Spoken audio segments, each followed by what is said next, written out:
Hey everybody, Nick Espinoza, your chief security fanatic here, and it is Sunday, so we are doing breaches of the week. Now, if you couldn't tell by the audio or video that you're watching or my ridiculous shirt, I am obviously out of town speaking at a conference in the tropics, and it's pretty cool here, it's pretty nice, but that is not why we are here. We are here to talk about data breaches, and with that, I'd like to thank the following people that sent me this information, and that would be Chris Fallon, Barrett Peterson, Jason Dance, and Jacqueline Wolf. Thank you so very much. This really helps me out, and with that, let's dive in and start with the Worcester-based UMass Memorial Health, because they began notifying 3,099 patients that attackers breached employee email accounts on January 27th. An attacker breached a limited number of employee email accounts, and the investigation determined that the attackers accessed these accounts between June 24th of last year and January 7th of this year, obviously finding it 20 days later. Names, social security numbers, medical related information, and other data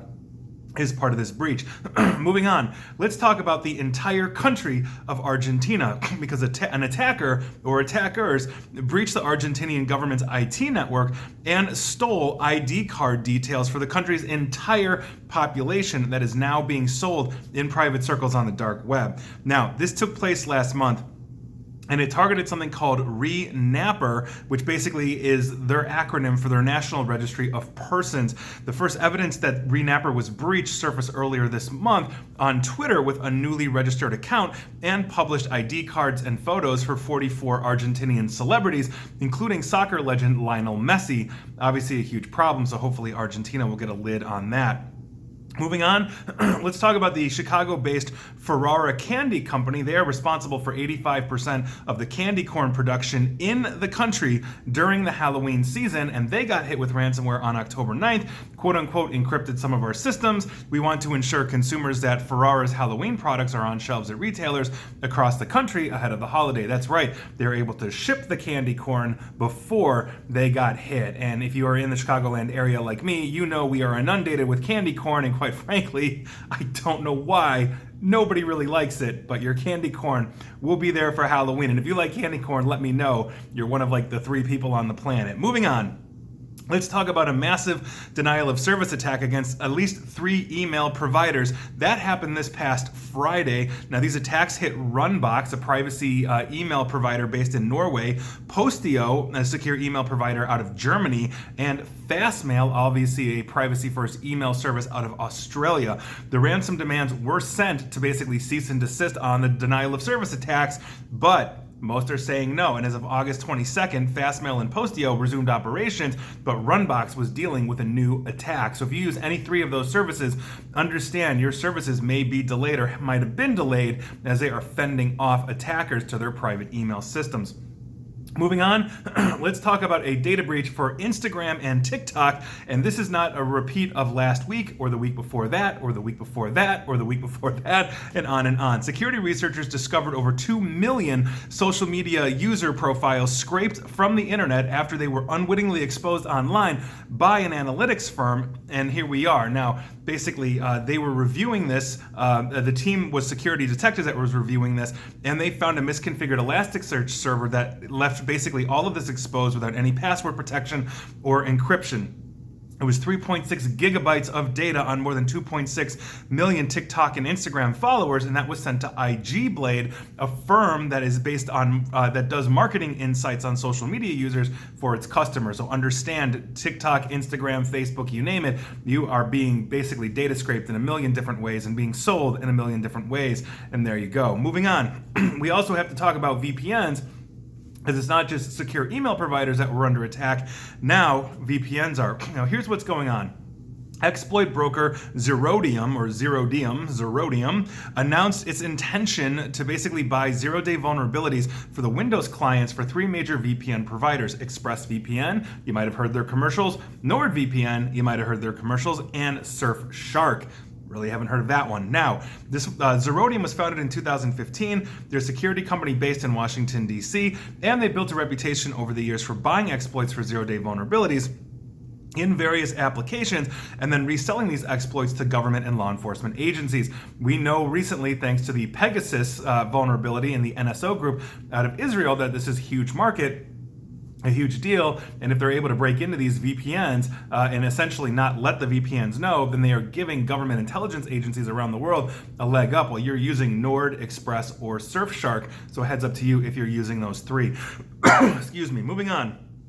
Let's talk about regional airline SkyWest. They canceled about 700 flights the other day because of an internal computer issue that crippled operations for 5 hours, and this is what happened this past Thursday. Now, SkyWest, if you didn't know, provides regional services for key operators such as American Airlines, United Airlines, Alaska, and Delta Airlines as well. So basically the major carriers, if you're taking short hops, you're probably on a SkyWest jet as opposed to a longer haul one. That's how they augment their fleets. Now, a spokeswoman for SkyWest said the schedule changes included flight cancellations for basically into tomorrow morning as we work to get crews and aircraft into position. Now, I have not independently confirmed this, but I was told by another cybersecurity professional that I was basically speaking with that apparently the analytics server there basically got a denial of service attack, and so they couldn't calculate fuel allowances and other things, and obviously had to shut that down because the last thing you want is a plane running out of fuel in the middle of the sky.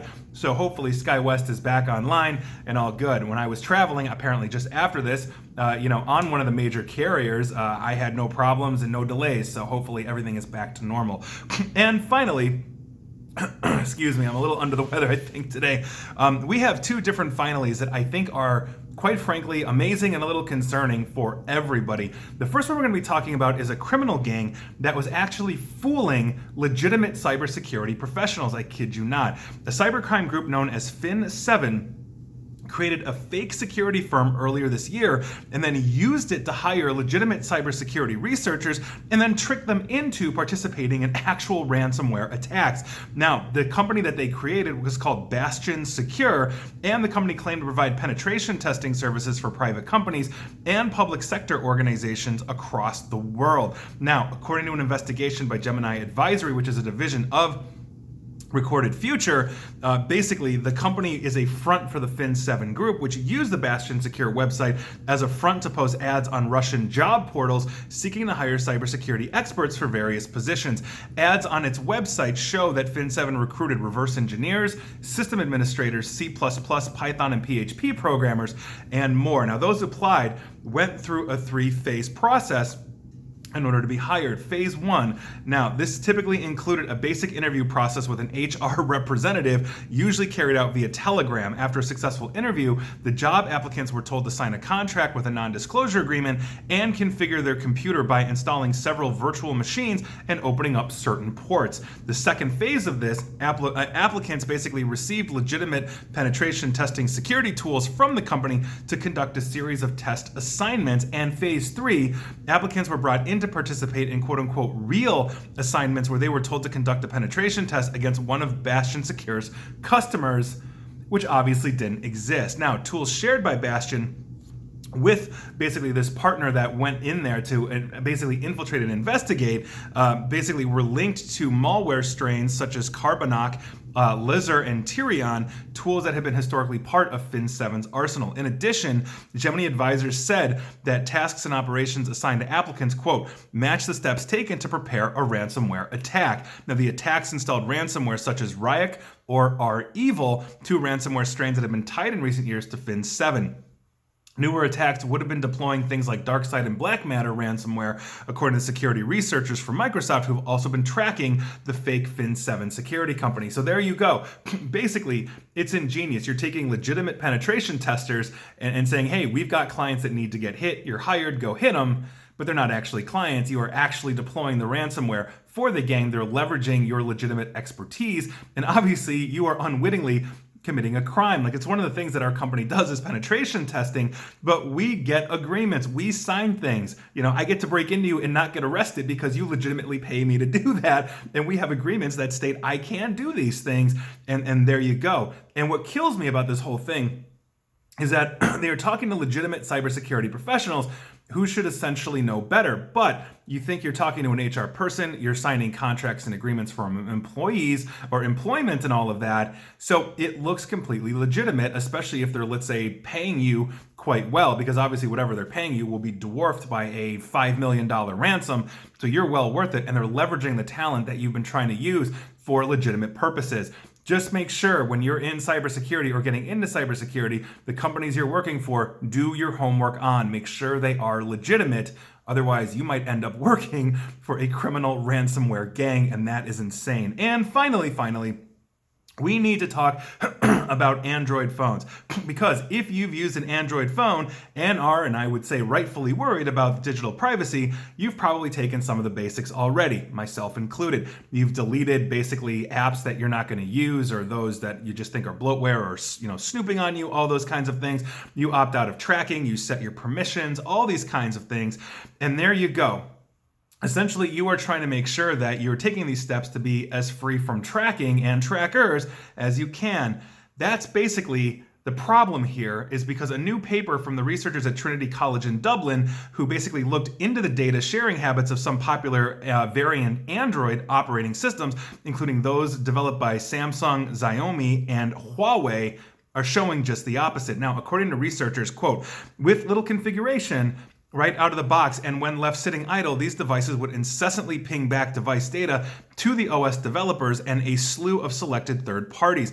What's worse is that there's often no way to opt out of these things, and I will talk about that soon. Now, there's a lot to blame here, according to the researchers, and it falls on these quote-unquote system apps. Now, these are apps that come pre-installed by the hardware manufacturer on certain devices in order to offer things like certain types of functionality, such as a camera, a proprietary camera app, a proprietary messaging app, and all those kinds of things. Now, Android generally packages these apps into what is known as read-only memory, or ROM, if you're familiar with this, which basically means you can't delete or modify these apps without basically rooting your device, which therefore could potentially break it, and most people don't have the technical know-how on how to root anyway. And until you do, these researchers found that these apps were constantly sending device data back to the parent company and more than a few third parties, even if you've never opened the app as well. So for example, let's say you have a Samsung device that happens to be packaged with bloatware that's pre-installed.